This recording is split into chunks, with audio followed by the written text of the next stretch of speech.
Yo, yo, what's up, guys? JP back at you once again, bringing you guys episode number 34 in my 2017/2018, potentially /2019 shelf by shelf series. I can't believe I've been doing this long. Just haven't done the videos. Last time we did the entire Scream Factory collection, and that took such a long time. It was a huge pain.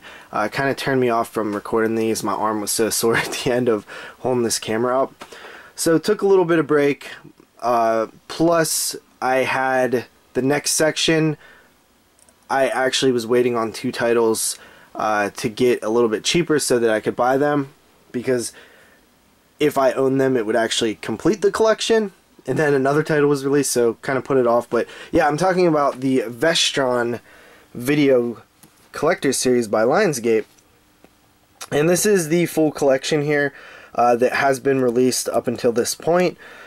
So I figured it'd be cool to actually have the full collection before I recorded this part of the video. But yeah, so this is episode number 34, and we're moving on to the Vestron titles. So this is a cool label that Lionsgate started releasing a few years ago, and they've actually done a pretty good job with not flooding the market with their titles. They've only released 17 of them up until this point, which I think is pretty good. You know, that's less than one a month for sure, which I think is, you know, good, because these things are kind of expensive, and if they were releasing 6 of these a month it would be hard to keep up.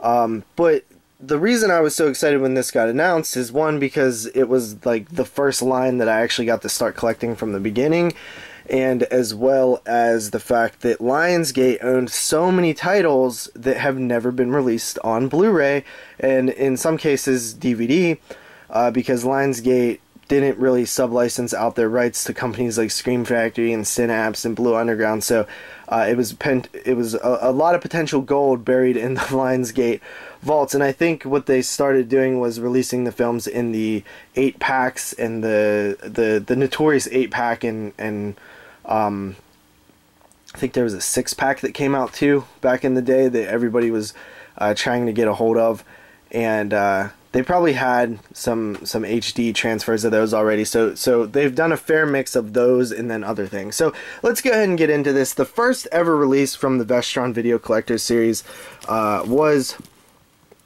Chopping Mall, and this was a title that was in that original Lionsgate 8-pack that was popping up at Walmart dump bins. And it's a good title, you know, a bunch of killer robots in the mall attacking some teenagers, kind of like a pseudo-slasher film, but with robots. I dig it. It's not my favorite film. It's Jim Wynorski directed. A lot of cool special features on this one. Not my favorite film. People do love it, and I could see why people like it, but it's solid, but not my favorite. But it is a good first release. And then after that, they released the legendary Blood Diner, which is a film that was initially going to be a sequel to Herschel Gordon Lewis's Blood Feast, and they kind of, you know, switched it up and made it its own thing. Directed by, I believe, Jackie Kong. And that is probably the most interesting thing about this film. It is not a good movie. It is obscure, so I think some people do enjoy it for its, you know, fun type level. I do really like the cover, but Jackie Kong talks about this film in the special features as if it is this amazing masterpiece of comedic art, which, in, you know, according to her, didn't exist before Chopping Mall. There was like no horror comedies. That's the way she makes it sound anyway. Very interesting special features. Not a great movie, so kind of a weird first two. But then you have this third one here, which was a double feature of Waxwork 1 and 2, which was also a title that was in that 8-pack, which was, I think, Waxwork was. Blood Diner was in the other, I think, the 6-pack. But Waxwork, what was really cool about this release is they finally released it uncut. So this film had not been uncut in the US on its previous DVD releases, so that was really cool. And that's where, in my opinion, Vestron really shines, is when they're able to do that. I love Waxwork. It's a lot of fun, starring Zach Galligan. Waxwork 2 Lost in Time, not as likable, I guess, but they are they are some cool movies, cool concepts. And then after that, we have probably my favorite release, and that is Return of the Living Dead 3. And this release also came completely uncut. And I will tell you that the amounts of gore that you get in this cut versus the original DVD cut, which this was another one of those that came in a 6-pack, I believe. But the gore in this is fantastic. They really did cut a lot of stuff out in the, I guess, theatrical cut of the film, but this one here, 1992, is the extended or unrated cut, and there's a lot more gore. This is a film that I've truly grown to absolutely love over time. It's a perfect film to watch like on Valentine's Day or something. For those people who watch horror films on Valentine's Day, this is a good one. It's a love story. It's awesome. It's not Return of the Living Dead like the first two, but I think it's great. And then we get into one that I still haven't opened or checked out, and that is Chud 2, Bud the Chud. This was one that was in the 8-pack, and that 8-pack that I'm referencing actually was notorious, and people wanted it. It was sought after because of the fact that films like Chud 2 had never been released on DVD. So this, you know, this film, Chud 2, was only released in that 8-pack other than this Blu-ray release. It's not a great movie. Like, this cover is even kind of misleading a little bit. I absolutely love Chud. This is more of a zombie film. For the longest time, and I haven't dipped into these special features, I mean, there's not much on here, but it was said that Chud 2, which is interesting considering it's, you know, the 4 on the spine is Return of the Living Dead 3, and then 5 on the spine is Chud 2, but it was originally thought to have been written as a Return of the Living Dead sequel, but it was released as Chud 2. It turned into a Chud sequel, which is interesting. I've never been able to confirm if that is true or not, but it feels like it's probably true. After that, we have Lair of the White Worm, which I've actually never seen. So this was one of the first titles to not be included in one of those packs. So this was their first time kind of venturing outside of those 8-packs that initially they were focusing on. So that was pretty cool. I've never seen this. Honestly, this film looks not good to me, but I've heard otherwise. People have said it is good, so I will get to it eventually, but it just kind of is one that doesn't look that great to me. Then we have probably my favorite film in the Vestron Collector's Series, and that is The Gate, which I still haven't checked this out. But The Gate is a film that I grew up on and absolutely loved. A classic. It's a perfect gateway horror film. You know, kids can handle it. It's PG-13. It's solid stuff. I absolutely love The Gate. Used to watch it all the time as a kid. Then we have a film that I'm really excited to check out, because this film, Parents, I've never seen it, and I've never watched this Blu-ray, and I own the DVD and I never watched it, but I have seen it before. Back on Monster Vision, this aired. Joe Bob's Monster Vision aired back in the day on TNT. This film showed. I didn't know what it was for the longest time, but I remember watching it and liking it. And I've always wanted to revisit it. So I kind of been holding off for like that special day where I finally check it out and relive that childhood memory. Speaking of Monster Vision, at the time of recording this actually is Thanksgiving, and it is Joe Bob's stream that he's doing on Shudder, The Dinners of Death, so I'm pretty excited about that.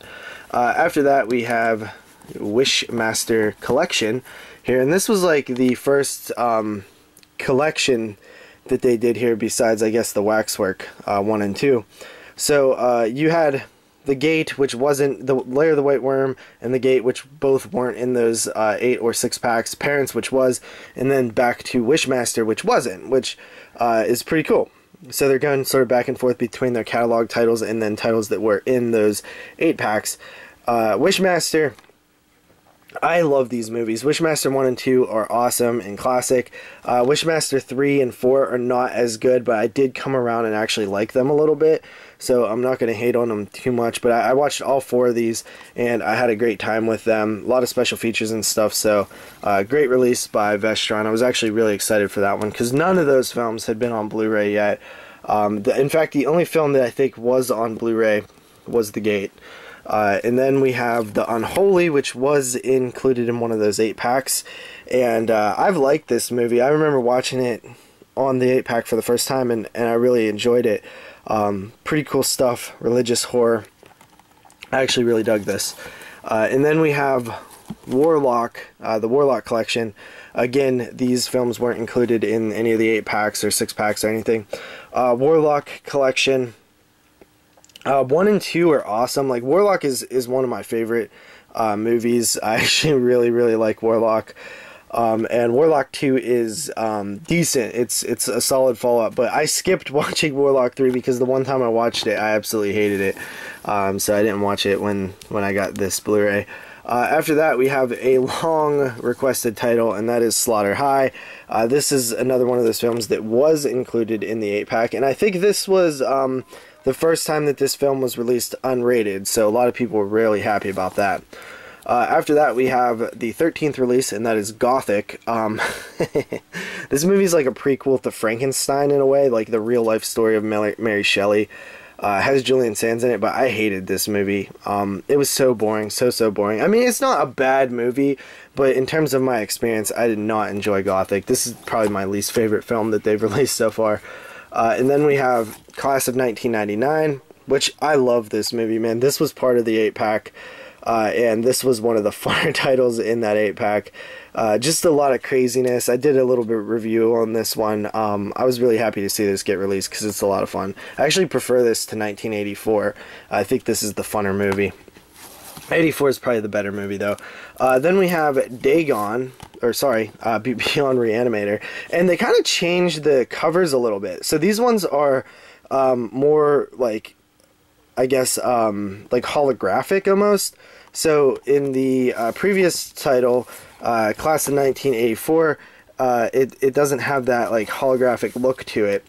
But Beyond Reanimator, they started doing that. I've never seen Beyond Reanimator. I've only seen Reanimator, and I just watched that for the first time fairly recently.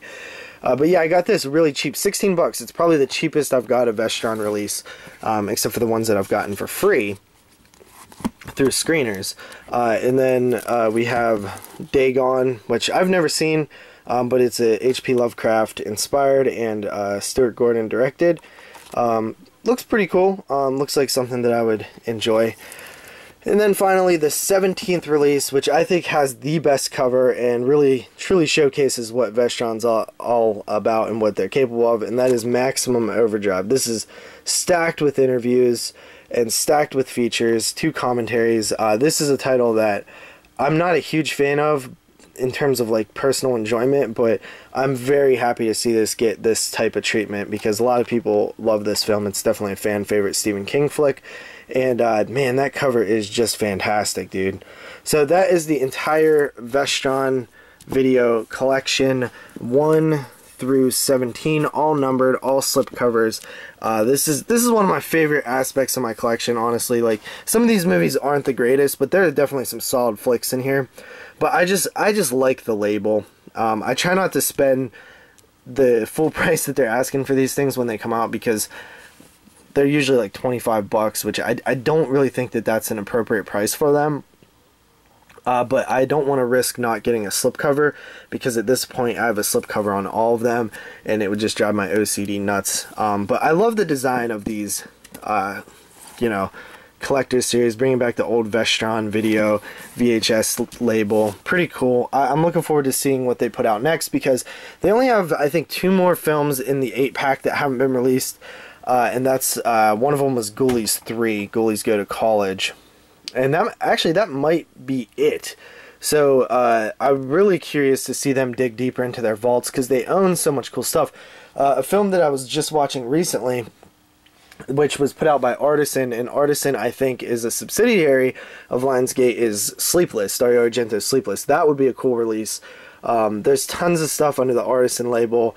I know they lost the rights to some stuff, but I think that there would be so many cool flicks that Lionsgate could put out. I'm almost wishing they would put them out a little bit faster. I know I said that I like how they're releasing them, but I almost feel like it would be cool if they put them out a little bit faster at this point.